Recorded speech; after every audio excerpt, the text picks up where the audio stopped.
Baie welkom by nog 'n Kikskerk maats. Ek hoop dit gaan met jou baie goed, dat die jaar klop disselboom begin het, dat alles in plek geval het, dat jy jou atletiek geniet het en dat jy al begin leer het en alles wat daarmee saamgaan, dat dit sommer net met jou baie goed gaan. Dit is my voorreg om jou te groet in die naam van die Vader en die Seun en die Heilige Gees. Amen. Kom ons staan, dan sing ons lekker uit volle bors.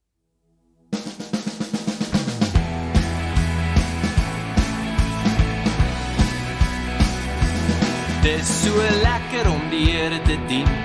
Dis so lekker om die Here te dien. Dis so lekker om die Here te dien. Dis so lekker om die Here te dien. Dis so lekker.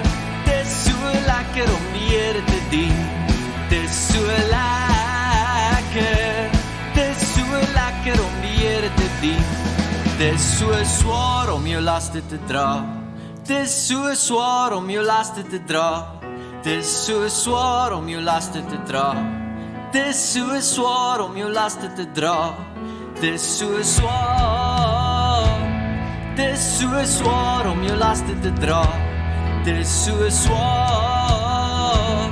Dis so swaar om jou laste te dra. Maar dis so lekker om die Here te dien. Dis so lekker om die Here te dien. Dis so lekker om die Here te dien. Dis so lekker om die Here te dien. Dis so lekker. Dis so lekker om die Here te dien. Dis so lekker.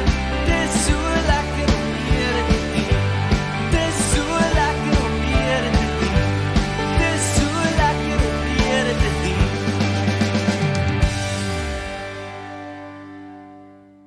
Kom ons sluit die oë, maats. Hemelse Vader, dankie dat ons hier in die begin van die jaar kan opgewonde wees oor die jaar wat voorlê. Here, dis 'n spiksplinter nuwe jaar en ons is opgewonde oor alles wat ons gaan leer, alles wat ons kan doen. Ja, Here, ons weet die jaar gaan nie net goed wees nie, maar ons weet dat U elke tree van die pad met ons saam met ons sal wees. En dat U vir ons 'n klomp mense gegee het wat saam met ons hierdie pad stap. Ma's en pa's en vriende en juffrouens en menere. En dankie Here dat ons weet dat U hierdie pad ook vir ons al reeds beplan en uitgelê het. Ek bid vir elke maat wat vandag saamkuier, elke jong mens, dat U ook regtig vir hulle sal insig gee en dat hulle regte besluite sal maak, dat U hulle sal seën met wysheid en vrede.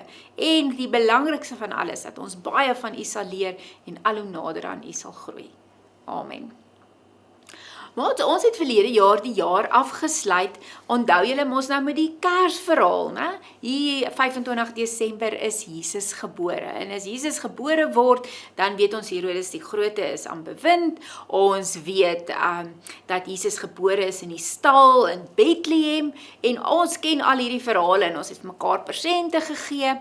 Maar die Kersverhaal beweeg mos nou so eentjie aan. En wat ons nou op tydmal op die Kerskaartjie sien, is dan sien ons, hier is Jesus in die krippie, en daar is diertjies, en sy mamma en sy papa is daar, Josef en Maria, en dan sommer net om die prentjie vol te maak, dan teken hulle die wyse manne ook daarby. Nou ons weet, dit is nou nie die waarheid nie, die wyse manne daag nie op die aand wat Jesus gebore is nie, hulle kom heel wat later, selfs so lank as 2 jaar later. En ons gaan vandag hierdie die aanbeweeg na die Kersverhaal, na die geboorte van Jesus, gaan ons net so bietjie bekyk en sê, wat gebeur nadat Jesus gebore is? Want ons weet eintlik baie min van Jesus as 'n kind, as 'n babietjie en hoe hy groter is. Ons lees toe hy gebore is, en dan lees ons nou die verhaal wat ons nou vandag gaan doen, en dan iewers in Lukas leer ons dat hy ingeseën is, daar in die tempel by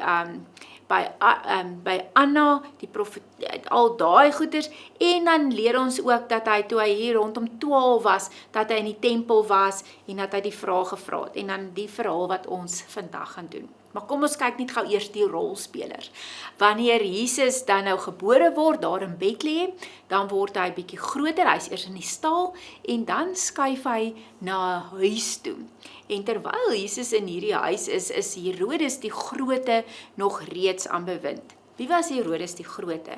Herodes die Grote was 'n beheer van die streek van Judea.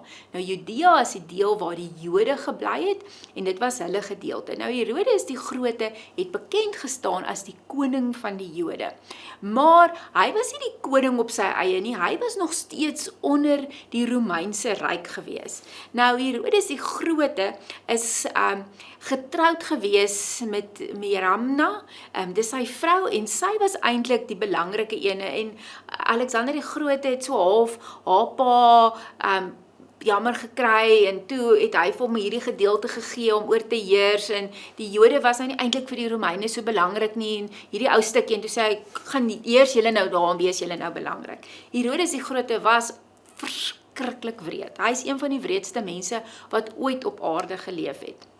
Hy het daai selfe vrou van hom het hy laat vermoor, hy het sy 2 seuns laat vermoor, want hy was net so bang iemand gaan in sy plek kom en koning word. Daar was 'n sêding in die antieke wêreld wat gesê het, dit is veiliger om Herodes die Grote se vark te wees, as om een van Herodes die Grote se kinders te wees, want hy het jou eintlik beter behandel. So maats, nou kan julle onmiddellik hoor, Herodes die Grote, as hy homself beskou as die koning van die Jode, en hier word 'n klein seentjie gebore, en iemand sê, dit is die koning van die Jode, dat hy nie daarvan gehou nie, as hy nou al klaar sy vrou en sy eie kinders doodgemaak het. Herodes die Grote was ook nie 'n Jood nie. Herodes die Grote was 'n Edomiet. Nou die Edomiete, as julle nou al die pad terug onthou in die Ou Testament van Jakob en Esau, onthou julle daai tweeetjies wat met mekaar gestoei het, en dan gaan Jakob gaan in die bloedlyne in, ons is in die aardsvaders, Abraham, Isak en Jakob, maar Esau is die een wat sy eersgeboorte reg weggegee het met 'n pot lensies op, daai stouterd. Nou Herodes die Grote kom uit daai familie uit. So hy is nie heeltemal deel van die spilletjies nie en sy vrou is wel deel van die Jode, van die ander bloedlyn en dis toe nou hoe hy op die troon beland en al hierdie goed regloop vir hom.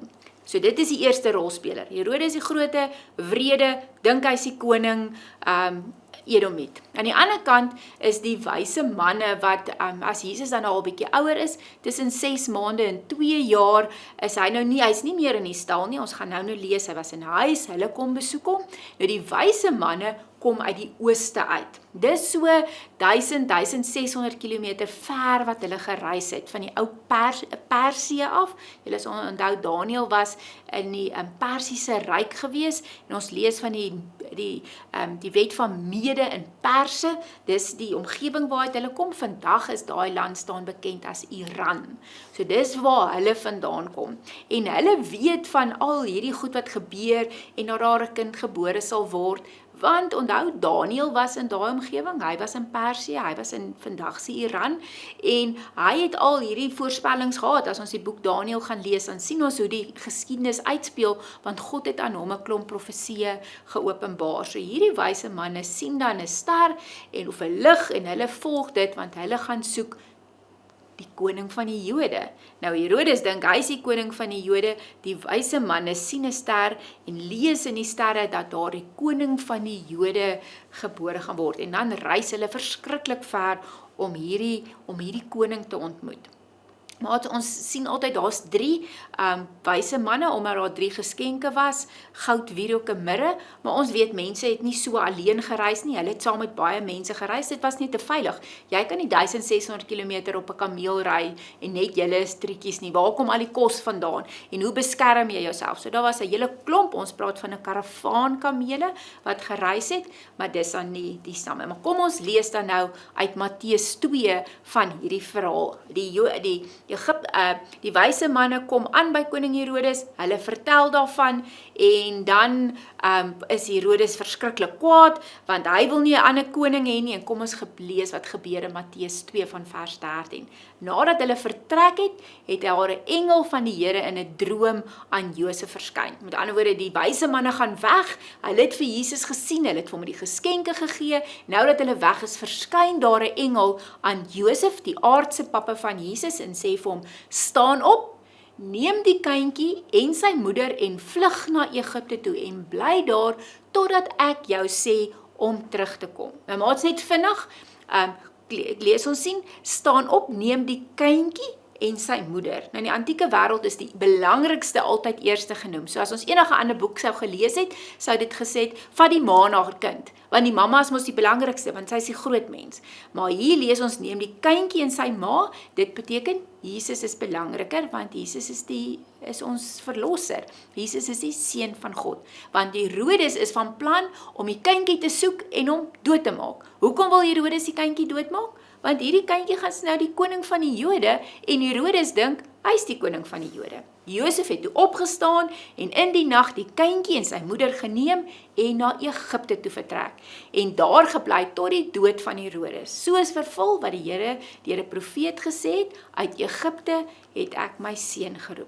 Toe Herodes agterkom dat die sterrekykers hom in die steek gelaat het, het hy woedend geword. Hy stuur die soldate en laat in Bethlehem en die hele omgewing al die seentjies van 2 jaar en jonger doodmaak, ooreenkomstig die tyd wat hy noukeurig by die sterrekykers uitgevra het.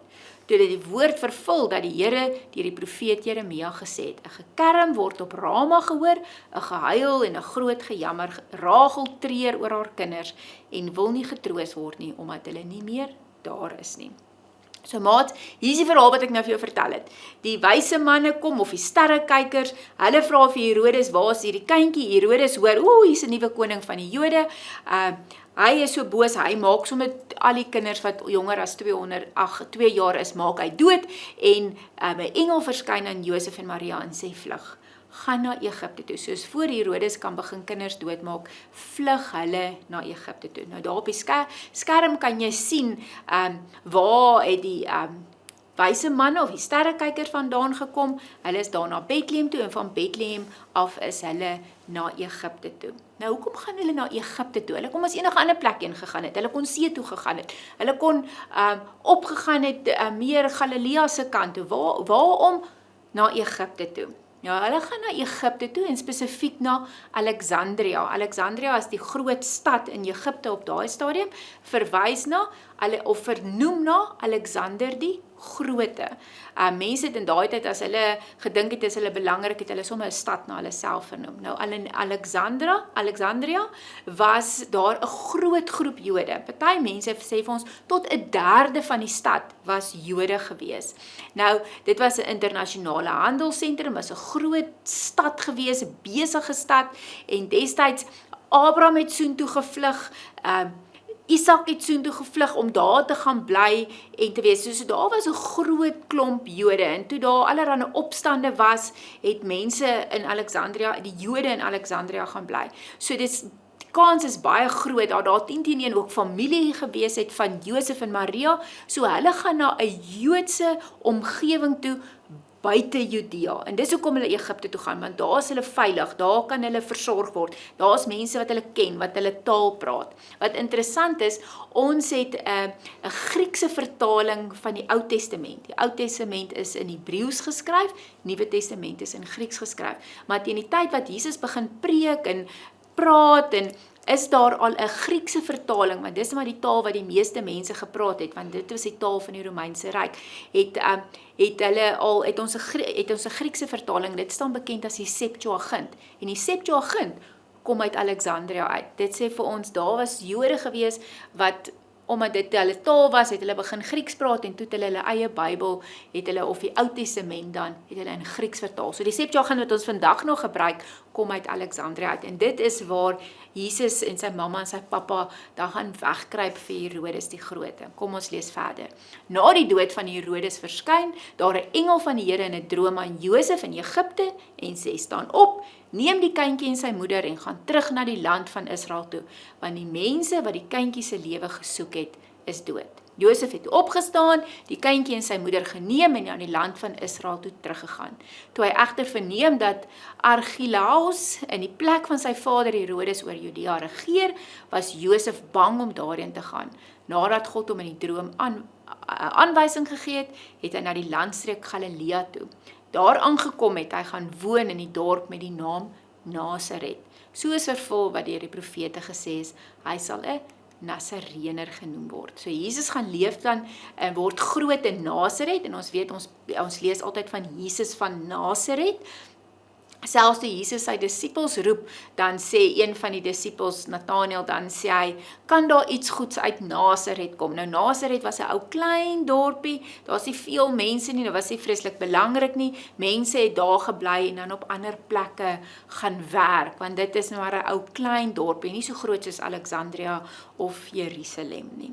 So maats, wat leer hierdie verhaal vir ons? Hierdie wrede verhaal van die kinders wat doodgemaak word, Herodes die Grote, Jesus wat moet vlug in 'n ander land gaan bly want mense wil hom doodmaak. Ons het hierdie wonderlike boodskap gekry oor Kersfees. Immanuel, God met ons. Jesus word gestuur. Wat gebeur in al hierdie goeters en hoe maak ons dit ons eie? Nou wil ek gou vir jou vra, maats, as ek vir jou hierdie R100 wil gee, sal jy bly wees daaroor? Sal jy dink dis die moeite werd om hierdie R100 te vat? Natuurlik, almal van ons het R100 nodig. Selfs ek wil R100 hê en ek sal 'n groot mens. As ek hierdie R100 vat en ek vrommel hom so op en hy word so vol vrommels en goeders en ek sê vir jou, wil jy nou nog die R100 hê? Dan gaan jy natuurlik sê ja, want jy maak hom ons nou maar net oop. En dan gee jy hom vir die tannie daar by die snoepie en dan koop jy vir jou lekker goed daarmee, want dat gebeur, dit bly nog steeds R100. En as ek kom nog meer vrommel en ek spoeg op hom en ek trap op hom en ek maak hom vuil en ek sleep hom so 'n bietjie deur die sand, gaan jy hom nog steeds wil hê? Natuurlik, maats, want dit bly R100. En die Here se beloftes werk presies dieselfde as hierdie R100. Die Here se beloftes bly die Here se beloftes. Net omdat ek wat 'n stouterd is, dit verniel en daarop trap en daarop spoeg, beteken nie hierdie R100 verloor sy waarde nie. O nee, hierdie R100 bly R100. Nou die Here het vir ons gesê, hy stuur vir ons sy seun en Immanuel, God kom bly by ons. Daai waarheid bly dieselfde. Maar omdat koning Herodes 'n stouterd is en vir Jesus wil doodmaak, beteken dit nie daai beloftes word minder waar nie. Maar nou moet ons iets doen om hierdie belofte saam met God te beskerm en God stuur dan nou sy seun na Jerusalem toe. Na Egipte toe om daar te gaan bly om veilig te wees. So dit sê vir ons dat Jesus die ware koning is en dat hierdie voorspellings waar is, want anders sou Jesus maar saam met die ander kindertjies doodgemaak geword het en dit sou net ons sou nie eers van die verhaal geweet het nie. Ons sou nie eers die storie geken het nie. Ons sien ook dat koning Herodes, wat homself die koning van die Jode noem, is 'n wrede koning wat mense wil doodmaak en hy maak sy eie mense en sy eie kinders dood net om te sorg dat hy op die troon bly. Jesus, die koning van die Jode wat regtig die koning van die Jode is sag. Hy trek mense nader. Hy het nooit mense doodgemaak nie. Hy het nooit eers op 'n kroon gesit of in 'n paleis gebly nie. Want as jy regtig vir God in jou hart het en jy weet wie jy is, hoef jy jouself nie te bewys nie. Daai waarde is klaar aan jou toegegee. Jy het dit, dis joune. En dan die laaste ding wat ons leer uit hierdie verhaal is dat God vir ons leiding gee. Dat partymal voel dit vir jou ook, weet nie wat volgende nie. Ek is nou in die moeilikheid. Ons sien toe Josef en Maria in die moeilikheid is, het God vir hulle gesê, gaan bly in Egipte. Daar's 'n plan gemaak. God het voorsien en dan kom hulle terug en dan wil hulle Bethlehem toe gaan, maar dan is Herodes se stout kind aan bewind, die een wat oorleef het, en hy's net so wreed. En dan sê God, nee, kom ons gaan bly in Nasaret. En Nasaret is dalk die plek wat hulle gedink die beste is nie, want dis 'n ou klein dorpie, glad nie belangrik nie. Dit was glad nie 'n groot ding om te sê, ek kom van Nasaret nie. Nee, as jy gesê het van Nasaret, het almal gelag. Jy kom van Nasaret af. En dan stuur God sy kind Nasaret toe. Want dit maak nie saak waar jy bly nie, of wat ander mense sê nie. Wat belangrik is wat God van jou sê, en die beloftes wat God vir jou gegee het. So maats, mag ons uit hierdie verhaal uit leer, dat ek en jy in God se hand is, en dat hy ons beskerm, en dat hy saam met ons is, en dat hy vir ons 'n klomp beloftes gegee het. En net omdat ander mense dit verniel, of lelike goed sê, beteken dit is nie die waarheid nie. Gaan haal God se beloftes. God sê hy is lief vir jou, hy sê jy is sy kind, hy sê jy is spesiaal, hy sê hy het sy lewe vir jou gegee, hy sê hy sal elke dag met jou wees. Mag dit wees waaraan jy vashou, om te weet, God is vir jou lief, en jy is belangrik in sy koninkryk. Kom ons sluit die oë. Here Jesus, dankie dat hierdie verhaal vir ons opgesluit is, want dit sê vir ons, Alles verloop nie altyd volgens plan nie. Partymal is daar slegte goed wat gebeur. Maar u plan wat die waarheid is en wat die beloftes is, dit bly vas en waar en u beskerm dit. Mag ons dit ook in ons eie lewe glo, dat as die goedjies nie volgens plan verloop nie, dat u beloftes, dat ons die kind is, dat u vir ons lief is en dat alles ten goeie meewerk, nog steeds die waarheid is. En help ons om dit te glo en ook in daai genade te leef. Amen. Maats, ek hoop jy het 'n wonderlike week en dat dit met jou baie goed gaan. Sterkte en mag jy weet, God is vir jou lief, hy seën jou en sy genade is vir jou genoeg. Amen.